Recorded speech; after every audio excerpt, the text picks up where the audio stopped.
welcome to this final football edition of the 2024 Carl Albert Titan Coaches Show. Coach Dunn, congratulations again, number 19. Yeah. And we probably should have brought the gold ball here, but we know what they look like. We've got a bunch of them. Right. Yeah. We've got a few.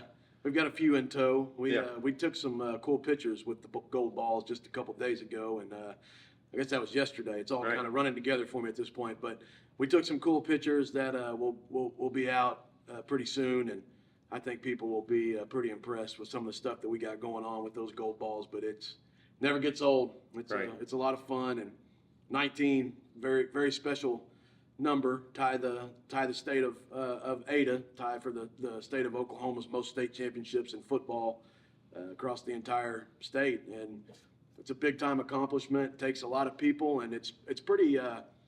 It's still pretty remarkable, and when I think about it, 19 since 1989. It's not like that history goes way back. A lot of people, we didn't start in the 50s. Yeah, a lot of people's state championships start way back when. The ones that have a lot, you know, and ours started in 1989, and it's just skyrocketed since that first group won it back then, and it's a lot of fun to do, and never gets old. And just really proud of everybody involved, and just really, really happy for our kids. Yeah, we talk about that, and you talk about starting in 1989.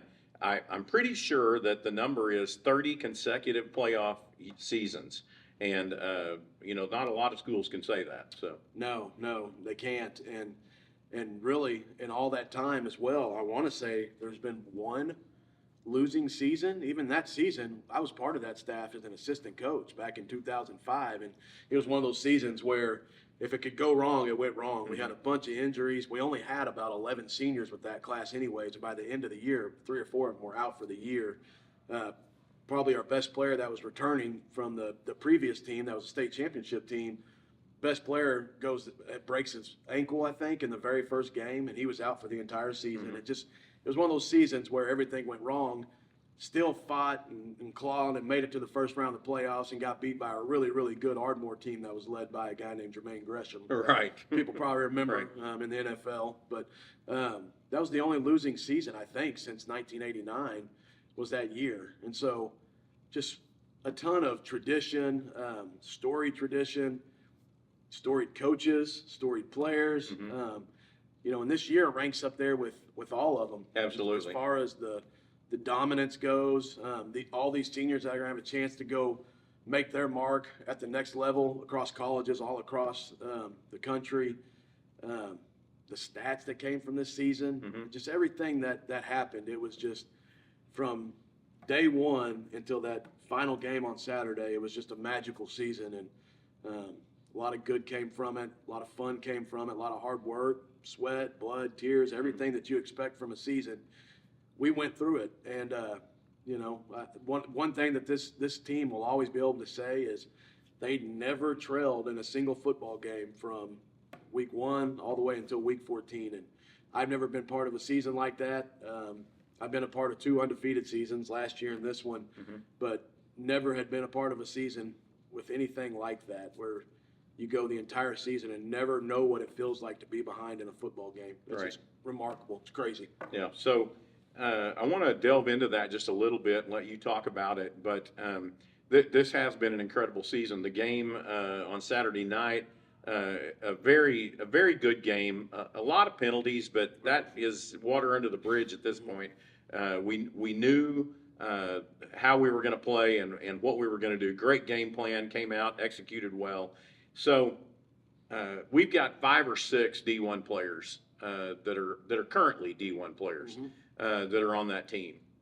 And so when you look at that, you've still got 5 or 6 guys and maybe 2 or 3 guys that may not even play anywhere else after this season. And last night we had a show. I've received several comments from that show, just a little celebration show, and all of the people keep talking about the character of the young men. And it was, I felt like a broken record last night talking about every time it was a whole new group that would come up and they would talk, and their character showed above all things. And so you can have incredible athletes, that's one thing, but when you have incredible athletes and character, and that's a testament not just to the coaches, but to the staff across the way, the teachers, the administrators. This has been an incredible year. Yeah, and families too. Absolutely. And I know you know that as well as anybody. And our families are unbelievable people. These kids come from great places. Not everybody has the same situation. Right. We're just like anybody else. We have kids that have harder stories. We have some kids that have the fairy tale story and come from all different walks of life, different religions. We've got obviously different ethnicities, but there's no place like a locker room where you can see all of that come together and everybody fighting for the same goal. Right. And our families are no different. Our families come together. By the time that they get done in their 4 years, they've got great relationships with other families and other parents. And it really does turn into, it's very cliche, but it does turn into one big giant football family. Right. And character wins. And the character of our kids, especially the senior class, it is won out for a lot of different games. It's won out in the school building. It's won out in the community. It wins out in practice. Everything that those guys touch, it seems like it turns to gold. Being a part of 3 state championship teams and being a big part of them from their sophomore year to now. A lot of those guys played a lot of football as sophomores, played more as juniors, and then played a ton as seniors this year. And these guys have just done it the right way. They've been a very easy group of kids to coach. We don't have to look for them. We're never questioning where are they at or what are they doing outside of here. These guys are just solid human beings first. And anytime that you can put that together, that's a championship formula. When you know you've got really good players, but those really good players are also some of your best people, it's very easy to do what we did. Especially when they put the work in. These guys prepare, they focus, they do the little things right. And they did it all throughout. Football, we joke that there is really no such thing as an off season. Right. But with these guys, it really didn't ever feel like there was much of an off season because they were just so consistent and steady. They took what the same championship characteristics. They took it into basketball. They took it into track. They took it into baseball. And you just look at all those different, sports that have really won at a high level. Swim. We've got swimmers. I just when you can get guys that believe in doing all of those things, doing them all the right way, and then they're getting poured into by great coaches in all of our different sports, I think you just have a really good championship formula, and that's what we will strive on, and that's what we will continue to try to promote going forward without this group, because the legacy they left behind, it's going to be big shoes to fill, but we've got really good ones coming up, and guys that are going to have a blueprint from those guys to go get that done. So just a little bit on a personal note for you. Saturday night, we were going for number 19. We achieved that. You've asked the players this, so I'm going to ask you this. Was there a time in that game that you stopped and recognized just the greatness of what this year was? Yeah. I don't know. I thought about that a lot before the game, and obviously you want to get the job done. Right. That's the biggest thing, but there was so much to celebrate from this season, even before that game was ever started. And you start thinking about all the really cool stats, like, the most points ever scored in a season for Carl Albert, 19 state championships, the most points ever scored, the best scoring defense in Carl Albert history. Right. Just the statistical look back at the year. When you start looking at all that and you start thinking about all the cool things you can do, like graphics and signage and just the things you want to do to honor the players and the coaches that were a part of that hopefully will live on forever here. You start thinking about that, but there's still a game left. Right. And I tell our kids all the time, it's the blessing and the curse of Carl Albert. None of that would have mattered if we wouldn't have got it done. No, exactly. Because here it's just how it is. Our kids know this saying. This is every one of them. If you would go up to them and say, good to great, they're going to know exactly what you're talking about. There's only one way to go from a good team to a great team. And unfortunately, because it's happened 18 times before. And so, yes, I thought about it a bunch, through the playoffs. I remember, when we got to the playoffs, our defense had only given up 18 first downs in the entire regular season. Exactly. In 10 games. Right. And I'm going to guess now at this point, I bet you it's still 30, 35, maybe Right, right. under 35, and 14 games. That's crazy. It's crazy to even think like that. We do a goal board every week so we can show kids, when we play really well, the result usually matches. And when you hit those goals, you usually have a pretty big win. Well, this year defensively, we only missed, and there's 5 goals for defense, 5 goals for offense, 5 team goals, and 5 special teams goals. For defense, we only missed 3 goals, I think, all year long, which is just amazing. It's amazing. Yeah. And so, yes, I looked back on it during the game. It was just, I was trying to savor every moment of that game and every memory, and just trying to really tune in with those kids. And there was never a point in the game where we felt like we were threatened or anything like that. So it was very easy to do, to like really just kind of savor some of those moments, and so I never really thought about it much then. But as soon as the game was over and we got back over here, we started talking immediately about some of the craziness of those stats, and some of the things these kids did, and it's amazing to me still. Well, the fans, I know that they appreciate it. I know that they're excited, and yet the internal workings here, the players, the coaches, the staff that works around here, walking with a little different step this week. Tired. It's been a long season. Yeah. And yet very happy and pleased with everything that has come out and the work that's put in. Yeah. And again, a lot of people, I know that they think it's football is a fall sport. But as you said, we turn right around January 1st, come back to school on the 7th, we begin again. Yeah. And so here we go. Yeah, we'll get after it real quick. This week is always fun. We usually get 2 weeks after the end of a season. If you make it all the way, you get 2 weeks to get some stuff planned out. And usually we'll take 1 week to turn in gear. If you're fortunate enough to go win it, you get to do the pictures and ordering the rings and the team stores. There's a lot of stuff you have to do. And then that last week of school, we usually will max out. And then by the time we get back, we already got cards printed. We're ready to go on off season. So be a little bit different. When we get back this time, we'll max out, and then we'll get our cards going. But the first day they get back, they already know we're gonna be going to work on number 20.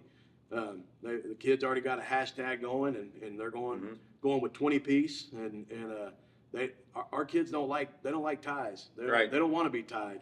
They want to lead the state, and right now we're tied with somebody leading the state with state championships, and our guys they're greedy, and our kids they've earned that, they've earned that because they work for it, and I know regardless of what happens, they're going to put themselves in a position to be successful, because if you make it through our off season, if you make it through the spring ball and the team camp and the summer stuff and performance course, they're going to be ready to go. Right. So I don't mind them wanting that for themselves and setting that goal right now as a team. So, it'll be a quick turnaround, but we'll be ready to go.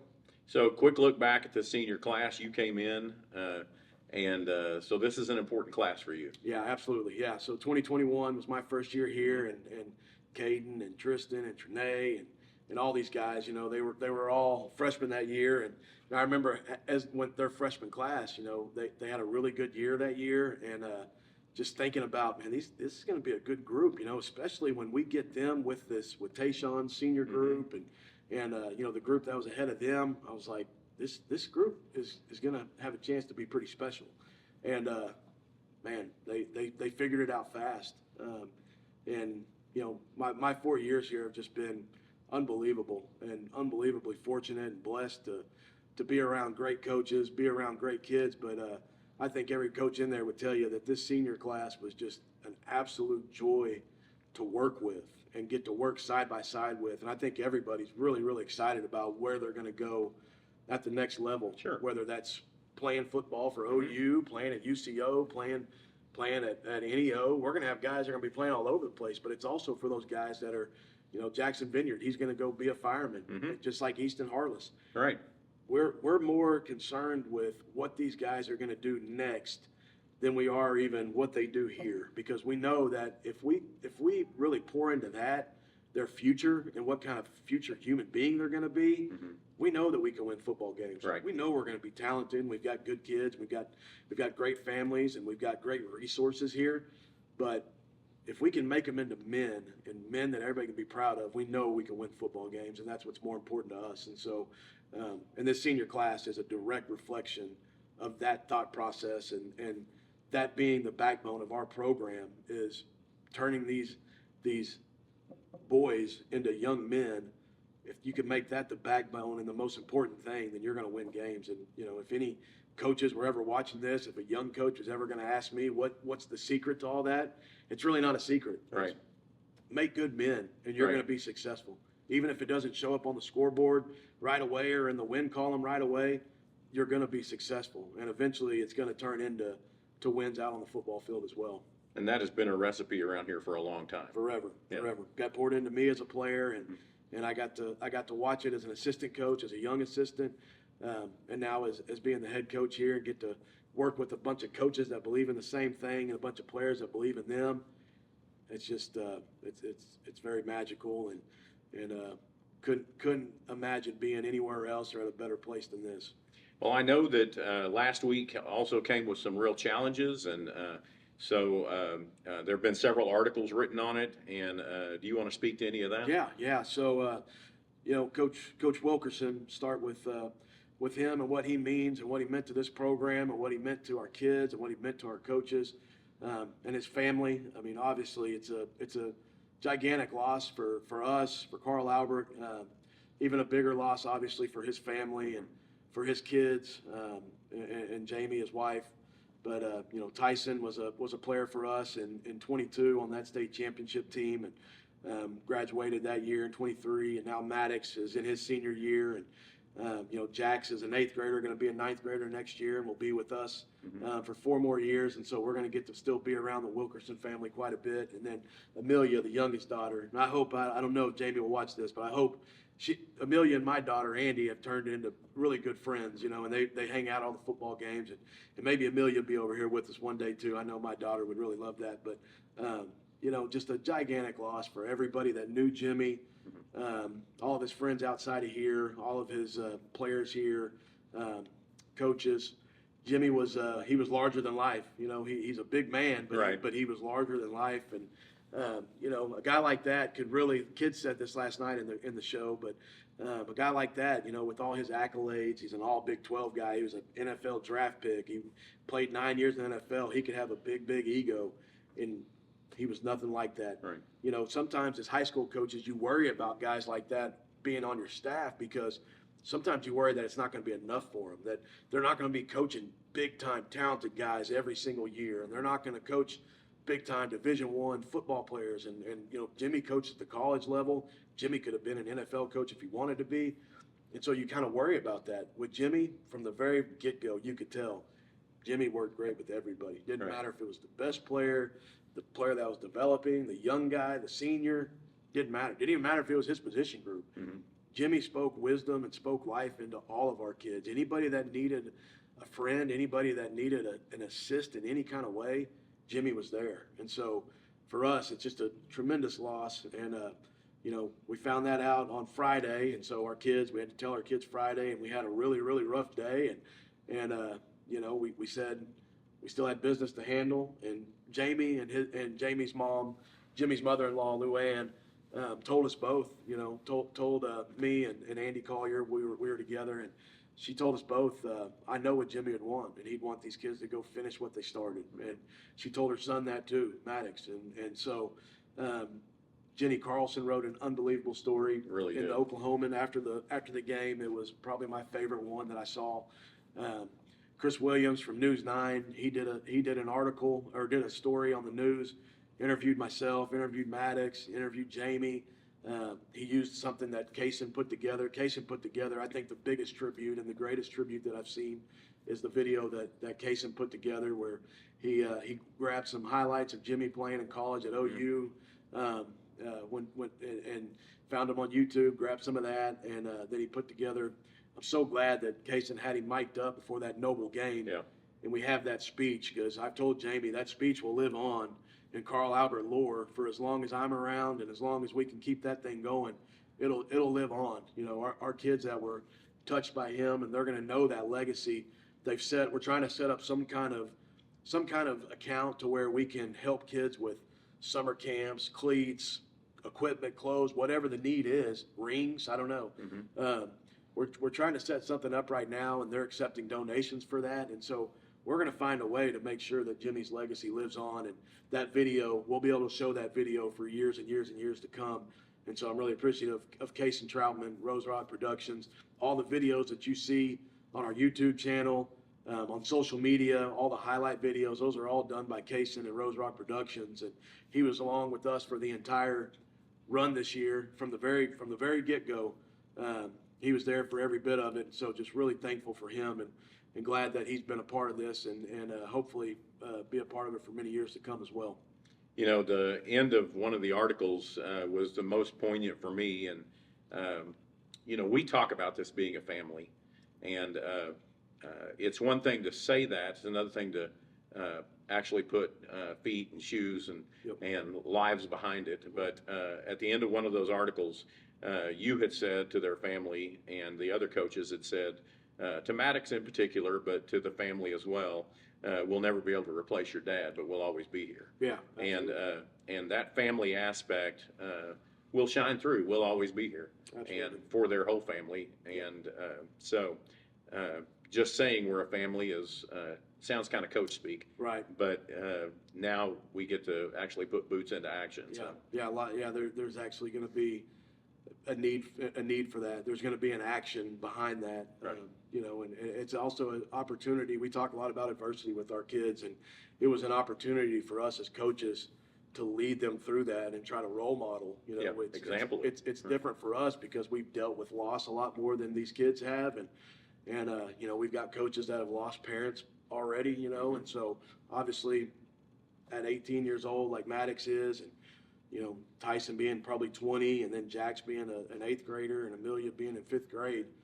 You know, that's a lot different, you know, losing your parents later on in life, but it's a chance for us to really show the kids what we mean by family. Right. And I can't remember, somebody said, we had a player down in Texas who said something similar. He had lost a parent, lost a dad, and I remember one of the coaches said something like that. And so it's funny when you look back on your life and some of the times you've gone through and things that have been said, you never know, you know, when that's going to affect you or when it's going to come back up. But Exactly. I just remember thinking I didn't know what to say to Maddox at first, but when Maddox came out and he had got the news at the emergency room and he came out to the lobby, that was one of the first things I said to him was, obviously, no one's ever going to replace your dad. None of us can do that. There's no way anybody will ever do that, but we will always be here for you, and we will treat you like one of our own because you are. And so, you know, getting to be a part of his life and be a part of his family has been very special for all of us. But I think any of our kids would tell you the same thing, that them getting to be there for him as a brother, I think it's the same thing. So just glad that he was a part of this, that we got to go through that with him and do it together. I think that helped him, and I know it helped all of us get through it as well. Well, I know that, you know, one of the things we talk about around here, this is an athletics department. We work on their body. And so we go lift weights, we run, we work out, we prepare our body. Then we give them the tools, which is in their mind. We give them schemes, all kinds of techniques to work with and those kind of things. But there's also a spiritual aspect, and that's not religious. That's a spiritual aspect. Yep. Where two people come together and learn to appreciate each other, no matter race, creed, or religion. Right. And so this is one of those times when we get to do that. I sent you a text earlier in the week, and coaches, sometimes we forget. We're big on the body and the mind, but sometimes we forget that there's a spiritual aspect to it as well. Absolutely. You have done a fantastic job charting the course throughout this last week, and I'm sure we'll continue on. Yeah, I appreciate that. It gave me a chance to kind of live some of that out in the open, and it's harder to do these days for whatever reason. It is. But you know, all of our kids, I don't care what religion they come from, No. but none of that, we never get into that. But our kids know that we're going to be there for them, Right. and we will preach spirit into their life. Mm-hmm. And it doesn't even have to come from a religious standpoint. No. It comes from a standpoint of love and treating people like you want to be treated. And I think our kids, that's what they thrive off of, that and consistency. You've got to give your kids some consistency. And when that consistency can come through love, whether it's tough love or compassion or empathy, whatever it is, as long as it's, I think, wrapped in that, in love, then your kids will run through walls for you and your team will go out and do special things. And so it's been a learning experience for me as well. You don't get a blueprint to try to walk a team through that. And so it's all brand new to me as well. But the one thing that I could rely back on was some of the things that I've been taught, and then some of the things I've got from my own parents, and something I've heard we were at our funeral last Friday when we got the news about Coach Wilkerson. Right. And before I got that news, there was something telling me that I needed to take notes from the sermon and the service, the eulogy. Daniel Newton's uncle, Herman Stevenson, he was the one that gave a eulogy for his own son. And there's no way I could do that. I don't know. Maybe when I get older, maybe I can do that. I don't know. But there was just something about the message that he gave. And there was something that said, take notes. You need to take notes. And I took notes, and I thought it was going to be something about, this is going to be motivation for the game. It totally turned into something else. It was notes to talk about the race that Jimmy ran and gaining the eternal prize and getting to go through that with our kids and talk to them about that. Signs are everywhere. Just had a conversation with Coach Rose about signs, and I think we all believe in that around here, and we believe in a higher being, whatever that is, and it's just a chance to pour life and pour love and try to pour wisdom into kids, into young boys, and make them into young men. And so I think that we've done that with this group.